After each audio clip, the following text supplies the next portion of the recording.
আজকের মিছিলের যে প্রতিবাদ মিছিল করছেন এর জন্য কি দাবিকে এখানে সামনে আসুন। রেখে এবং এটা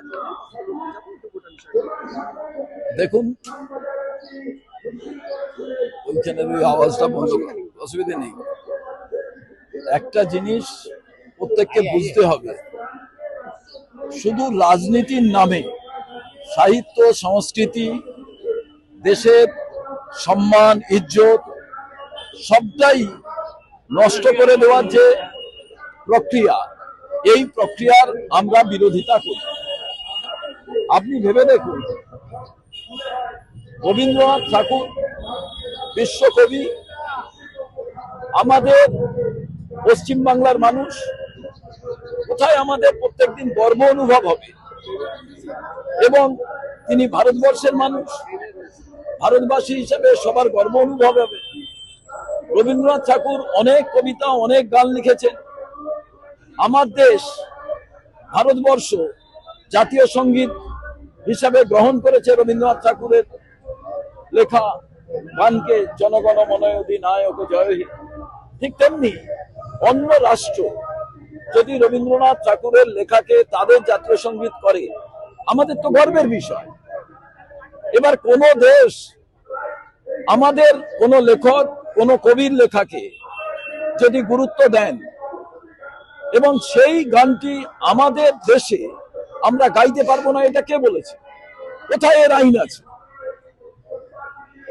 পুরো সামগ্রিকভাবে বিজেপি দেশে গৃহযুদ্ধ লাগাতে চাইছে।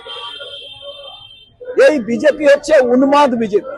এরা মনুবাদিতে বিশ্বাস করে, এদের বহুত্ববাদে বিশ্বাস নেই। এই রবীন্দ্রনাথ ঠাকুর দেশ স্বাধীন করার জন্য তিনি ইংরেজের দেওয়া নাইট উপাধি ত্যাগ করেছিলেন। তার লেখনী বারে বারে গর্জে উঠেছে, তাই আমরা স্বাধীনতার স্বাদ পেয়েছি। সেই রবীন্দ্রনাথ ঠাকুরের গান কেউ যদি গেয়ে থাকে, কংগ্রেসের নেতারা গাইলে দেশদ্রোহী। তার মানে কি প্রকারান্তে রবীন্দ্রনাথকে দেশদ্রোহী বলতে চাইছেন? উন্মাদ এমন এক হচ্ছে, এমন এক উন্মাদ, যে উন্মাদ আসামের মুখ্যমন্ত্রী, আসাম সরকার তারা গ্রেপ্তার করবেন বলছেন। আমি মনে করি রবীন্দ্রনাথের গানকে যারা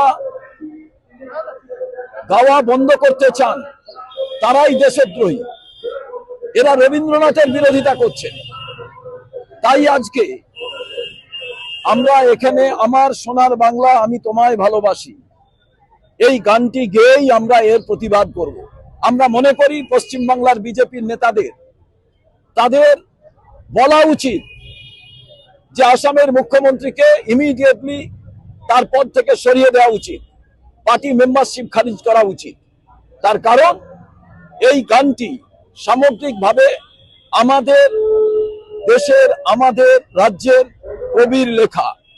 এটি আমি গাইব, এটি আমি যে কোনো সময় গাইব, আজও আমরা গাইব। এবার প্রশ্ন হচ্ছে, গানের কি কোনো সীমানা আছে? গানের কি কোনো দেশ আছে?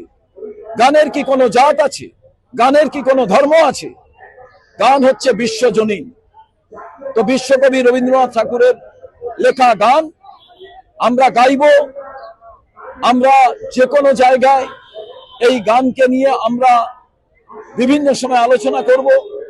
আমার মনে হয় যারা ইংরেজের তাবেদারি করেছিল তারা এখন ক্ষমতায় আছে বলে তারা তাদের নিজেদের সেই তাবেদারিত্ব তারা ভুলতে পারছেন না। এবং আসাম সরকার এমন এক পাগল সরকার, এই পাগল সরকারের বিরুদ্ধে আপনি বলবেন, আমাকে বলুন।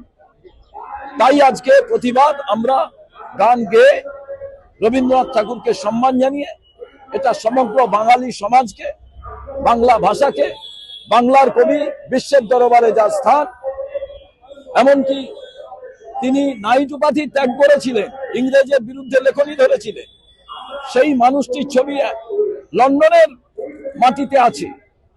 অথচ ভারতবর্ষের মানুষ হিসেবে রবীন্দ্রনাথের গান গাওয়া নিয়ে তারা ফতোয়া জারি করছেন, খাপ পঞ্চায়েতের যেন নেতা। এর আমরা তীব্র ধিক্কার জানাই। লজ্জাজনক ঘটনা।